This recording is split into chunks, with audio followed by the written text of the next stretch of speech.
Assalamualaikum warahmatullahi wabarakatuh. Apa kabar anak-anak ibu yang soleh dan soleha? Hari ini ibu akan bercerita tentang kisah Nabi kita Nabi Musa alaihi salam melawan Raja Fir'aun. Raja Firaun adalah raja yang sangat keji dan kejam. Ia adalah seorang musyrik dan kafir. Ia memiliki 3 peramal yang ia percaya dapat meramal kehidupannya di masa depan. Kemudian peramal itu berkata bahwa di kemudian hari akan ada seorang laki-laki yang dapat menggantikan kerajaannya. Raja Firaun pun takut dan sangat cemas. Lalu ia berpikir bagaimana caranya agar menghentikan semua ini. Lalu Raja Firaun mengutus seluruh pengikutnya untuk membunuh bayi laki-laki yang baru saja lahir. Kisah beralih pada ibunda Nabi Musa alaihissalam yang telah melahirkan bayi laki-laki. Ia memiliki rasa haru dan juga sedih. Ia memikirkan bagaimana kehidupan anaknya kelak. Ia tak rela jika anaknya harus dibunuh oleh Firaun. Lalu ibunya memutuskan untuk menghanyutkan bayinya pada sungai Nil. Bayinya kemudian dihanyutkan kepada di dalam sungai Nil. Akan tetapi saat itu istri dari Raja Firaun, Siti Asia, menemukan bayi Nabi Musa alaihissalam lalu mengasuhnya sehingga dewasa. Saat sudah besar, Nabi Musa memutuskan untuk pindah ke kota Madian, lalu bertemu dengan Nabi Syu'aib alaihissalam. Kemudian Nabi Musa menikahi anaknya Nabi Syu'aib. Dan 10 tahun kemudian ia memutuskan untuk hijrah lagi ke kota Mesir. Di dalam perjalanan, Nabi Musa menemukan sebuah bukit yang dinamakan Bukit Sinai. Inilah gambaran dari Bukit Sinai. Lalu saat itu Nabi Musa terdiam dan berteduh. Tak lama kemudian muncul sebuah cahaya yang dilihatnya.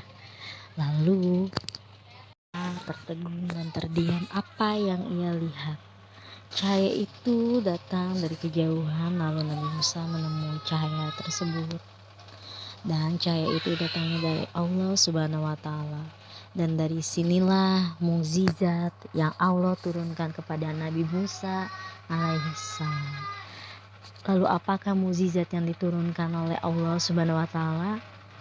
Ya, yang selalu kita tahu, yang kita pahami, tongkat Nabi Musa alaihissalam yang dapat berubah menjadi ular. Nabi Musa mendapatkan tugas dari Allah Subhanahu wa Ta'ala untuk mengajak kaum Mesir menyembah kepada Allah Subhanahu wa Ta'ala. Ya, ia harus melawan Raja Firaun, raja yang sangat keji, yang menganggap dirinya sebagai Tuhan. Dan disitulah Nabi Musa berjanji akan mengajak seluruh umatnya untuk menyembah Allah Subhanahu wa Ta'ala. Setibanya Nabi Musa di kota Mesir, di situ beliau mulai berdakwah kepada pengikut semua Raja Firaun. Dan di situ Nabi Musa mengatakan bahwa Tuhan yang sesungguhnya adalah Allah Subhanahu wa Ta'ala, bukan Raja Firaun. Firaun hanyalah sebagai manusia biasa layaknya kita. Ia tak patut disembah dan tak patut untuk diagungkan. Karena apa? Dia adalah seseorang yang keji dan sangat jahat. Kemudian hal itu terdengar oleh Raja Firaun bahwa seluruh pengikutnya setengahnya telah berubah, tidak mengikuti dan menyembahnya kembali. Sontak Raja Firaun sangat marah. Ia memutuskan untuk menyerang kawanan dari Nabi Musa alaihissalam. Dan di situ Nabi Musa mengajak seluruh pengikutnya untuk menghindar dari kejaran Raja Firaun.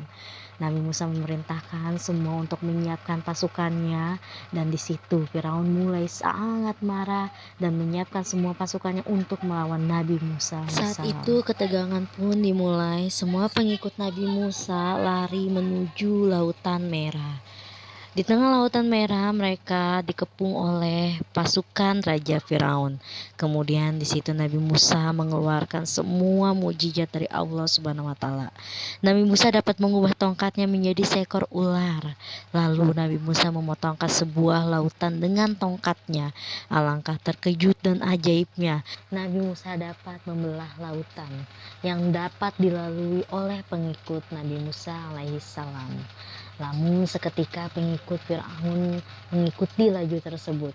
Akan tetapi kejadian dan keajaiban Allah pun datang. Seketika laut itu menutupi mereka. Lalu tamatlah mereka. Mereka hidup dengan cerita yang sangat mengenaskan. Untuk itu kita sebagai umat Islam harus lebih taat kepada Allah Subhanahu wa Ta'ala. Nabi Musa alaihissalam yang dapat berubah menjadi ular. Nabi Musa mendapatkan tugas dari Allah Subhanahu wa Ta'ala untuk mengajak kaum Mesir menyembah kepada Allah Subhanahu wa Ta'ala. Ya, ia harus melawan Raja Firaun, raja yang sangat keji, yang menganggap dirinya sebagai Tuhan. Dan disitulah Nabi Musa berjanji akan mengajak seluruh umatnya untuk menyembah Allah Subhanahu wa Ta'ala. Setibanya Nabi Musa di kota Mesir, di situ beliau mulai berdakwah kepada pengikut semua Raja Firaun. Dan di situ Nabi Musa mengatakan bahwa Tuhan yang sesungguhnya adalah Allah Subhanahu wa Ta'ala, bukan Raja Firaun. Firaun hanyalah sebagai manusia biasa layaknya kita.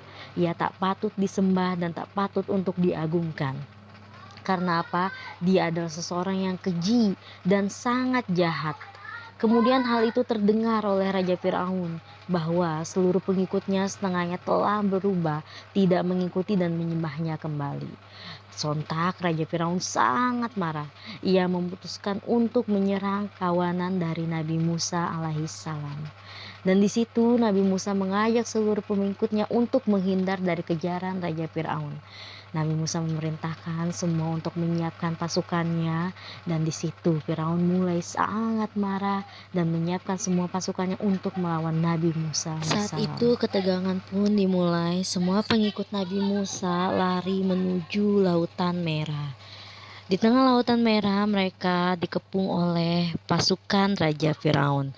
Kemudian di situ Nabi Musa mengeluarkan semua mukjizat dari Allah Subhanahu wa Ta'ala. Nabi Musa dapat mengubah tongkatnya menjadi seekor ular. Lalu Nabi Musa memotongkan sebuah lautan dengan tongkatnya. Alangkah terkejut dan ajaibnya, Nabi Musa dapat membelah lautan yang dapat dilalui oleh pengikut Nabi Musa alaihissalam. Namun seketika pengikut Firaun mengikuti laju tersebut. Akan tetapi kejadian dan keajaiban Allah pun datang.